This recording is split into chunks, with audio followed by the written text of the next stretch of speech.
दोस्तों, आपने न्यूज में कभी ना कभी ये जरूर सुना होगा कि आज शेयर मार्केट क्रैश हो गया। शेयर बाजार में आज भारी गिरावट देखने को मिली। सेंसेक्स आज करीब 200 अंकों की गिरावट के साथ बंद हुआ।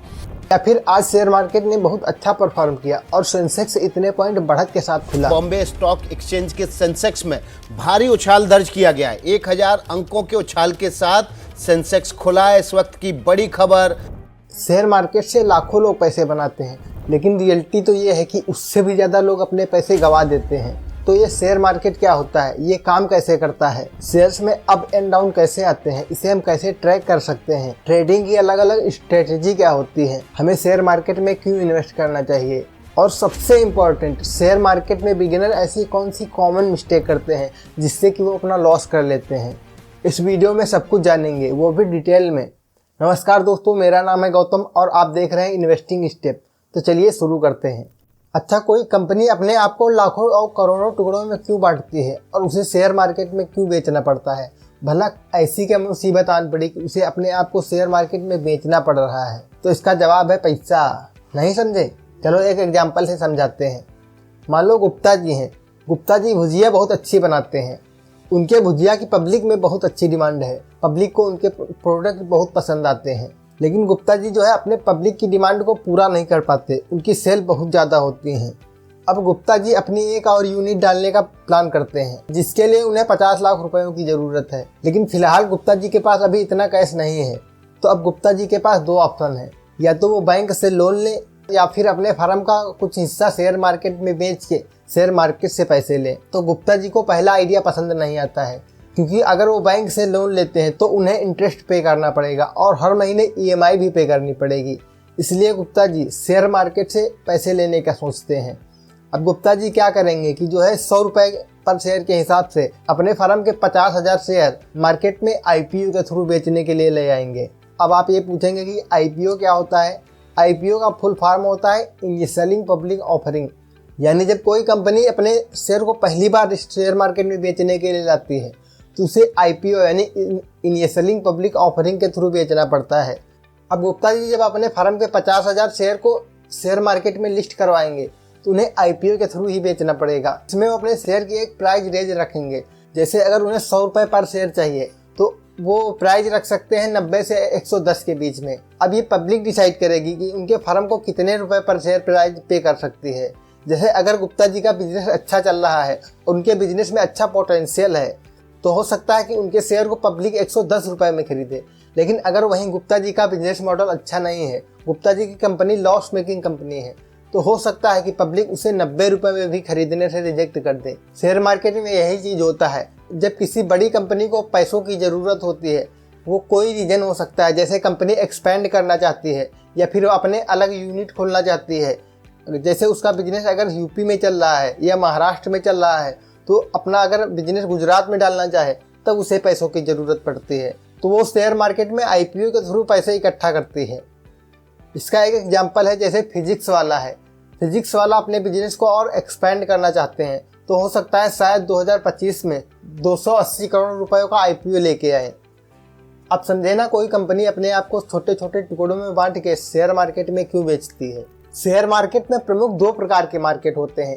पहला होता है प्राइमरी मार्केट और दूसरा secondary market. Primary market basically वो मार्केट होता है जहां कोई भी कंपनी अपने शेयर को पहली बार डायरेक्ट पब्लिक को बेचती है, जैसा कि अभी हमने डिस्कस किया, वो IPO के थ्रू अपने शेयर को बेचती है। और दूसरा है सेकेंडरी मार्केट। सेकेंडरी मार्केट में पब्लिक डायरेक्ट किसी कंपनी से उसके शेयर नहीं खरीद सकती, बल्कि पहले से उसके शेयर जो मार्केट में अवेलेबल है वही शेयर को वो आपस में बाय और सेल करती है। तो अगर बात करें कि शेयर मार्केट में अप और डाउन क्यों आते हैं, इसे हम कैसे ट्रैक कर सकते हैं, तो देखो, शेयर मार्केट में अप और डाउन होने के मेन दो कारण हैं। पहला कंपनी का परफॉर्मेंस और दूसरा डिमांड और सप्लाई। आपने डेली लाइफ में भी देखा होगा, जैसे जब किसी चीज़ की डिमांड कम हो जाती है और सप्लाई ज़्यादा हो जाती है तो वो चीज़ सस्ती हो जाती है, यानी वो हमें कम प्राइस में मिलने लगती है। और इसके उल्टा जब किसी चीज़ की डिमांड ज़्यादा हो जाती है और सप्लाई कम हो जाती है तो प्राइस इंक्रीज हो जाते हैं। जैसे आपने देखा होगा कि जब प्याज की सप्लाई कम हो जाती है और डिमांड बढ़ जाती है तो प्याज महंगा हो जाता है, और वहीं पर जब प्याज की सप्लाई ज़्यादा हो जाती है और डिमांड कम रहती है तो प्याज सस्ता हो जाता है। अब इसे हम ट्रैक कैसे कर सकते हैं? इसको ट्रैक करने के लिए मल्टीपल इंडेक्स आते हैं, जिनमें से मेन 2 इंडेक्स हैं निफ्टी 50 और सेंसेक्स। ये निफ्टी 50 और सेंसेक्स क्या है, इसको समझने के लिए पहले ये समझते हैं कि स्टॉक एक्सचेंज क्या होते हैं। स्टॉक एक्सचेंज बेसिकली वो होता है जो आपके और कंपनी के बीच में एक कड़ी होती है, जिनके थ्रू आप शेयर को बाय और सेल करते हैं। इंडिया में प्रमुख 2 लीडिंग स्टॉक एक्सचेंज हैं। पहला है NSE यानी नेशनल स्टॉक एक्सचेंज और दूसरा है BSE यानी बॉम्बे स्टॉक एक्सचेंज। NSE पर लिस्टेड टॉप 50 की कंपनियों को मिलाकर निफ्टी 50 बनता है और BSE पर यानी बॉम्बे स्टॉक एक्सचेंज पर लिस्टेड टॉप 30 कंपनियों को मिला के सेंसेक्स बनता है। अब अगर हमें ये पता चल जाए कि ये जो टॉप की 50 कंपनियां हैं इनका परफॉर्मेंस कैसा है, ये ऊपर जा रहे हैं या फिर नीचे, तो हमें मार्केट का ओवरऑल मूड पता चल सकता है। इसके लिए इंडेक्स आता है निफ्टी 50। आप निफ्टी 50 को देख के पता लगा सकते हो कि आज मार्केट का मूड कैसा है, मार्केट अप जा रहा है या फिर डाउन। हमें किसी भी शेयर को खरीदने और बेचने के लिए मेन 2 चीज़ों की ज़रूरत होती है। पहला होता है ट्रेडिंग अकाउंट और दूसरा है डीमेट अकाउंट। ट्रेडिंग अकाउंट वो है जहां से आप किसी शेयर को बाई और सेल कर सकते हैं और डीमेट अकाउंट वो होता है जहां पर आप अपने शेयर को डिजिटली फॉर्म में रखते हैं।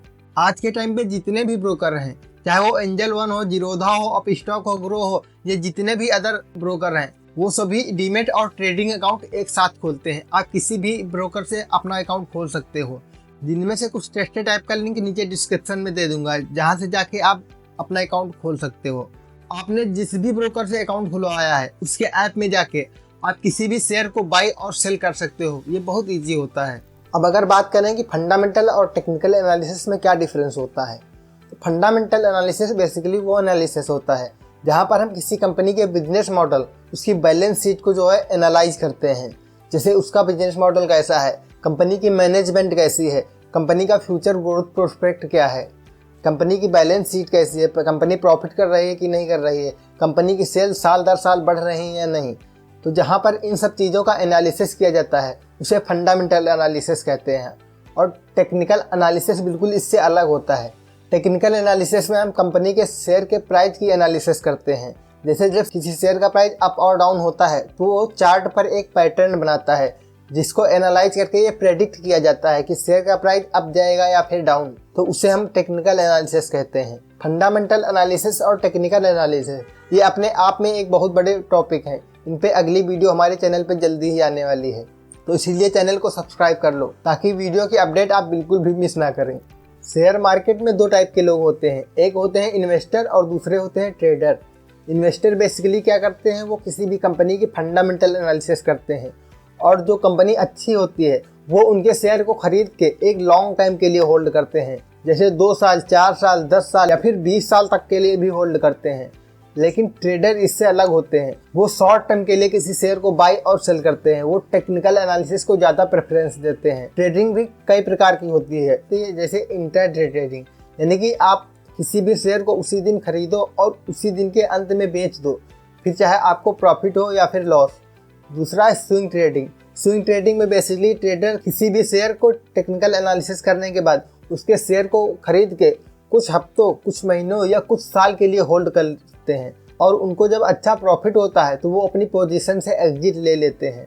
तीसरा है future and option trading. Future and option trading ये अपने आप में एक बहुत ब्रॉड टॉपिक है। इसके बारे में डिटेल से किसी अगली वीडियो में बात करेंगे। फिलहाल अभी ब्रीफ में समझ लेते हैं कि यह क्या होता है।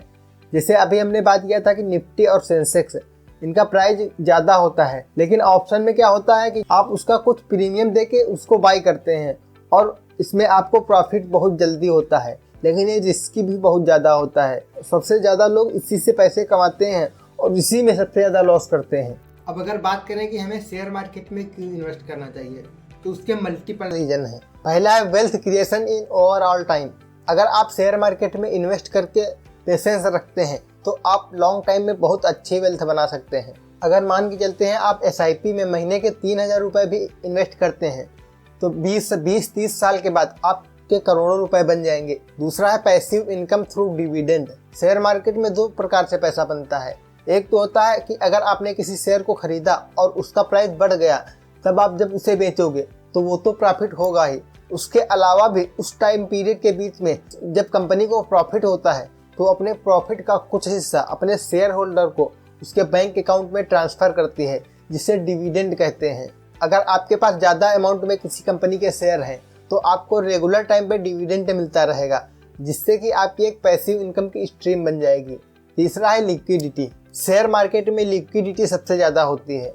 जैसे कि अगर आप कोई प्रॉपर्टी वगैरह खरीदते हो तो उसे बेचने में बहुत लाले पड़ जाते हैं, और हो सकता है कि जब कोई इमरजेंसी पड़े तो आपकी प्रॉपर्टी बिकने में बहुत ज़्यादा दिक्कत हो। लेकिन इसके उल्टा शेयर मार्केट में लिक्विडिटी बहुत हाई होती है। अगर आपको आज कोई इमरजेंसी आ गई है और आप अपने शेयर को बेचना चाहते हो तो तुरंत शेयर मार्केट में अपने शेयर को बेच सकते हो। चौथा है ऑनरशिप इन कंपनी।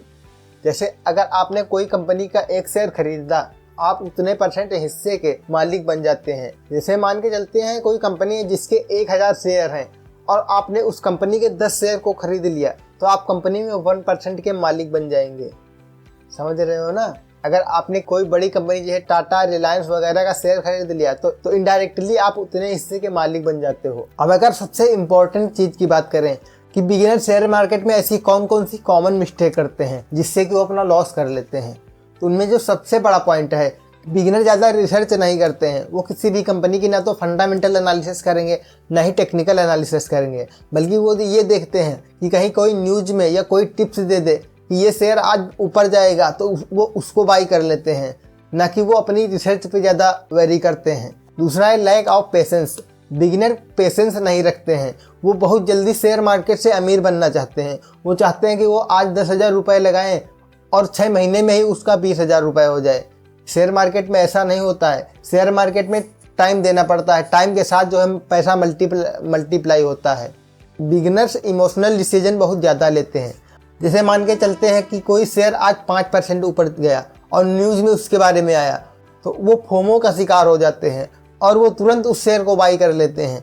लेकिन फिर क्या होता है, जैसे ही वो शेयर कुछ थोड़ा बहुत टूटता है और न्यूज़ में उसके बारे में थोड़ा गलत दिखाते हैं तो फट से शेयर से एग्जिट हो जाता है और उसे बेच देता है।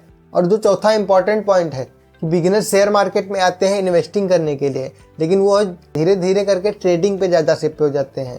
पहले वो बिल्कुल सही माइंडसेट से आते हैं कि वो इन्वेस्टिंग ही करेंगे, लेकिन किसी भी इन्फ्लुएंसर की वीडियो देख देख के, वो ट्रेडिंग का प्रॉफिट देख देख के वो ट्रेडिंग की तरफ आकर्षित हो जाते हैं और जो है अपना लॉस कर लेते हैं। तो दोस्तों, कैसी लगी आज की वीडियो कमेंट में ज़रूर बताओ। और अगर वीडियो पसंद आई हो तो वीडियो को एक लाइक करो और हाँ, सब्सक्राइब करना बिल्कुल मत भूलना, क्योंकि इसी तरह के इन्फॉर्मेटिव वीडियो हमारे चैनल पे आती रहेंगी। मिलता हूँ किसी अगली वीडियो में, तब तक के लिए keep watching and keep learning.